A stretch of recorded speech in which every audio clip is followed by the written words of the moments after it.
They say waking at 3 a.m. is harmless, just a sign of aging. But what if it is not? What if your body is trying to warn you, or something else is calling your name in the dark? This is the hour when the veil is thin. And what happens next might change everything you believe about sleep and health.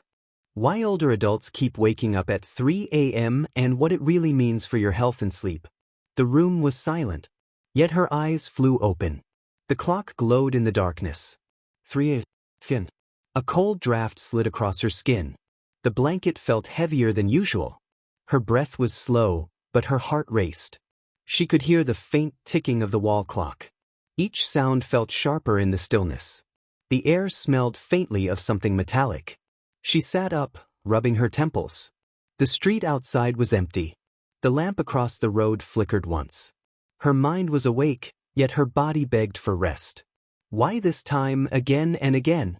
Why the same hour, as if called by something unseen? Her ears caught a sound from the hallway.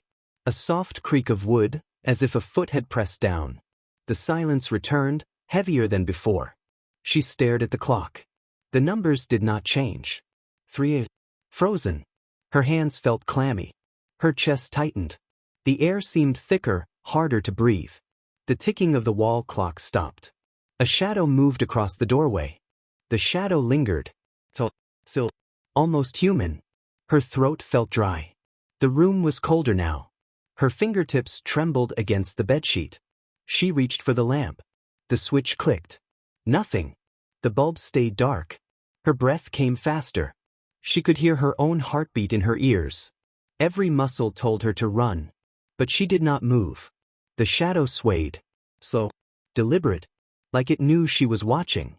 Then it dissolved into the darkness. Gone. She forced herself to swallow. Her hand found the edge of the bed. Her feet touched the cold wooden floor. The hallway light was off. The air smelled faintly of dust and something old. Each step creaked beneath her weight. She reached the kitchen. Moonlight spilled through the window. The clock above the sink glowed faintly. 3 a.m. The same frozen time. She gripped the counter. Her legs felt heavy, as though gravity had doubled. She wanted to close her eyes, but the air was charged. Somewhere deep inside she felt a pull. Not fear exactly. Not comfort either. Something in between. And then she remembered. It had been happening for weeks. Always at this hour. Always with the same racing heart. Doctors said it was normal for older adults to wake more often. They spoke of lighter sleep cycles, reduced melatonin, and changes in circadian rhythm. They said 3 a.m. waking was not unusual.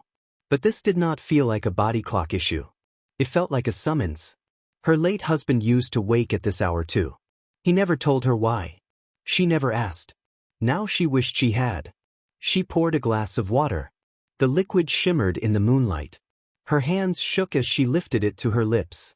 And then, a sound. A whisper so faint she almost thought it was in her head. Her name. Spoken slowly. Deliberately. The glass slipped from her hand. It did not shatter. It landed softly on the floor, as if cushioned by something unseen. Her breath caught in her chest. Her pulse thudded against her ribs. She turned toward the hallway.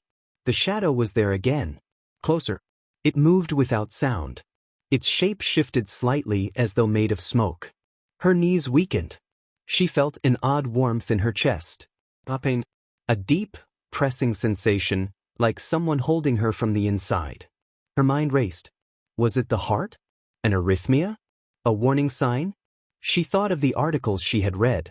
Waking between 2 and 4 a.m. could be linked to stress hormones. It could be connected to blood sugar fluctuations.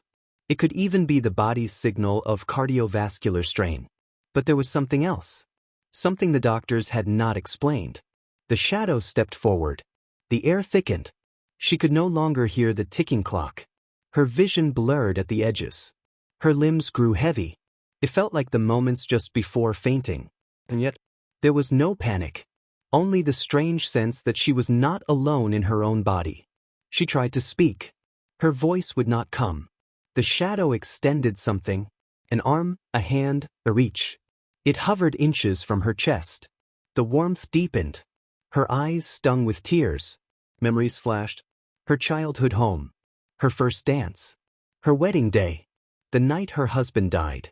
And then the shadow leaned closer. She could feel it breathe. Its voice was a low murmur. Not yet. A rush of air filled the room. The shadow was gone. The ticking clock returned. She blinked hard. The hallway was empty. The moonlight was softer now. She sank into the nearest chair. Her pulse slowed. Her breathing evened. It was still 3 a.m. The time had not moved. She sat in the silence, unsure if she had imagined it all. Her body felt lighter. Her mind felt strangely calm. Later, as dawn crept through the curtains, she began to think about what had happened. The science still made sense. Older adults woke more easily, especially in the early morning hours. The body shifted into lighter sleep stages. Hormones changed. Health conditions could play a role. But what science could not explain was the feeling.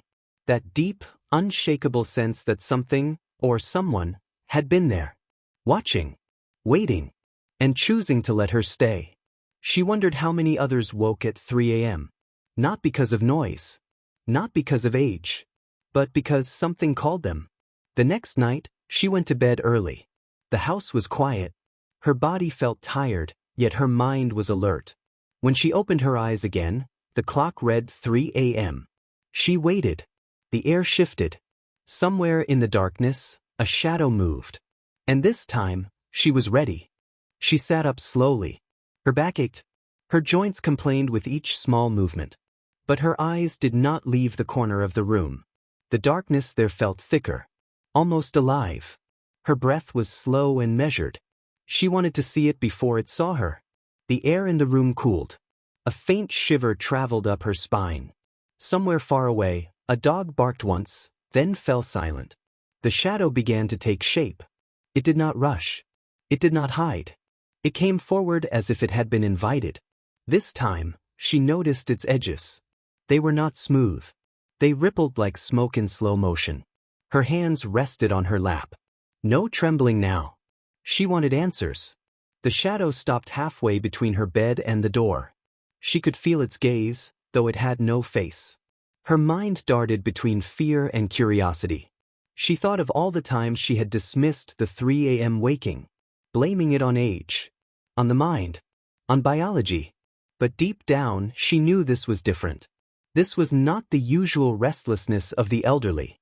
This was a call. She leaned forward slightly. Her voice, quiet but steady, broke the silence. "What do you want?" The air pressed against her skin. The shadow tilted as if considering the question. Then came the whisper. Not from outside, but from inside her head. "You hear what others ignore." Her brow furrowed. "What does that mean?" The shadow shifted closer. "You wake because you are between worlds. Your body is here. Your mind is there." Her pulse quickened. She remembered something her grandmother once said. The hours before dawn are when the soul is most awake. The shadow circled her slowly. "You think it is your age that wakes you. You think it is your body. But it is your soul that stirs." She swallowed hard. Medical facts ran through her head. Older adults experienced more frequent awakenings. Changes in the suprachiasmatic nucleus of the brain. Altered hormone production. Theories she could cling to. But those explanations felt small in this moment. "Why me?" she asked. The shadow stopped in front of her. "Because you still listen." Her breath caught. Her late husband had said something similar before he passed. That she had a way of noticing what others overlooked. Even in people. Even in the quiet. "What happens if I stop listening?" The shadow's voice deepened. "Then you will never wake again." Her heart pounded once, hard. She was not sure if it meant death. Or something worse. The clock behind her clicked. For the first time in nights, it moved past 3 o'clock. The minute hand crawled to 3:01. The shadow began to fade. "You will wake again," it said. "And when you do, you will be closer." She sat there long after it vanished. Her body felt drained. But her mind felt charged with something electric. Dawn crept slowly into the room. The light seemed different now. Sharper, like the world had shifted slightly. She brewed tea in the kitchen. The steam curled upward, and for a moment, She thought she saw it take the shape of a hand. She thought about telling her daughter, but she could already hear the reply. It is just the way the body works at your age, Mom. You are overthinking it. So she kept it to herself. The next nights followed the same pattern. Sleep came. Then at exactly 3 a.m., her eyes opened. The shadow appeared. Sometimes it spoke. Sometimes it only watched. Each time, she felt her heartbeat adjust, slowing, deepening, like her body was syncing with something beyond the normal rhythm. She began to notice small changes in her waking hours. She could sense when the phone would ring before it did. She could recall old memories with impossible clarity. She could smell rain hours before the first drop fell. One afternoon, she read an article on the witching hour and its link to the human stress response. It explained that cortisol levels often peaked in the early morning. That waking at this hour could be the body's signal of emotional unrest or unresolved trauma. She closed the article. It was too simple, too neat. One morning, after another 3 a.m. encounter, she found a letter on her kitchen table. The paper was aged. The handwriting was not hers. You have 3 more nights. Her stomach tightened. She looked at the clock. It was 3:05 a.m. The rest of the day passed in a blur. She watched the sun set with an unusual heaviness in her chest. When sleep came, it was uneasy. At 3 a.m. she woke. The shadow was already in the room. It spoke before she could. 2 more. Her breath quickened. What happens after the last night? The shadow did not answer. It only tilted its head, as if savoring a private thought. The following night, the pattern repeated. This time, the shadow stood closer than ever. 1 more, it said. Her skin prickled. Her palms felt damp. She wanted to ask more, but her voice was gone. The final night arrived. She lay in bed, staring at the dark ceiling. Her heart beat in steady, heavy thuds. At 3 a.m., she opened her eyes. The shadow filled the room entirely. There was no distance now. It leaned in so close she could feel the cold radiating from it. Its voice was a whisper pressed directly into her mind. It is time. Her vision dimmed. Her body felt weightless. She was standing, yet she had not moved. She looked back and saw herself lying in bed. Peaceful. Still. The shadow extended its hand. She took it. For a brief moment, she felt every heartbeat she had ever had. Every breath. Every laugh. Every tear. And then, the world shifted. She was no longer in her bedroom. She stood in a vast, endless field under a silver sky. And in the distance, walking toward her, was her husband. Her breath caught in her chest. She could not move. Her eyes locked on the figure ahead. It was him. The way he walked. The slight tilt of his shoulders. The familiar rhythm of his steps. The years between them dissolved in an instant.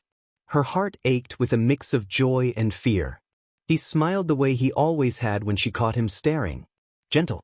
Patient. As if he had been waiting forever. She wanted to run to him. But her feet felt rooted to the ground. The field stretched endlessly in every direction. The silver sky shimmered faintly, like water under moonlight. The air was warm and still. When he was close enough to touch, she saw every detail. The lines on his face. The way his hair fell slightly over his forehead. Even the faint scar above his eyebrow from when they were young. Is it really you? She asked, her voice trembling. He nodded. You came at last. Her hands shook. Am I? She could not finish the question. He stepped closer. Not yet. You are between. Just like I was. Her eyes burned with tears. I have missed you every day.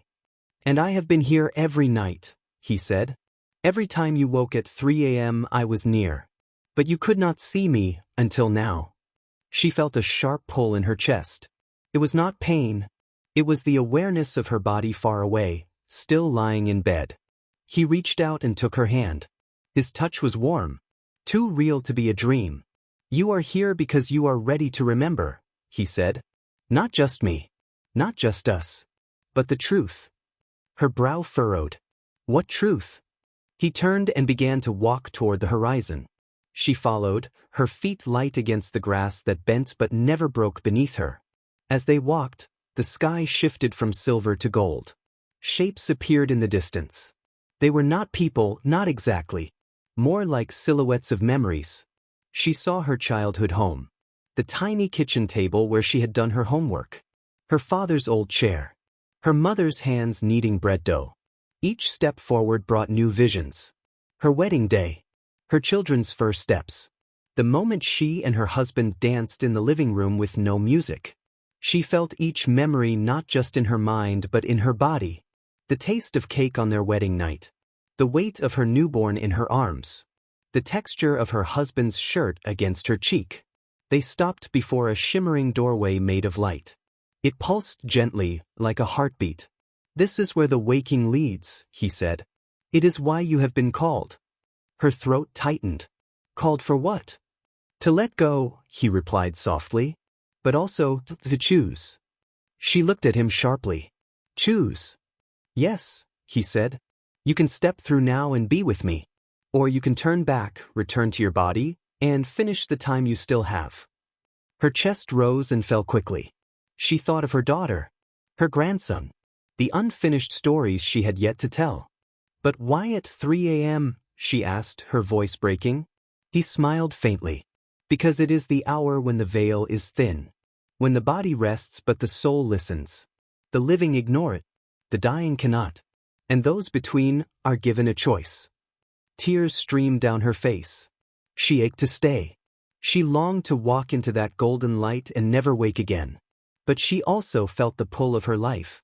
The soft hum of her kitchen in the morning. The sound of her daughter's laugh. The warmth of sunlight on her hands as she tended her garden. Her husband seemed to read her thoughts. "If you return, you will wake at 3 a.m. again. And when it is truly time, I will be here."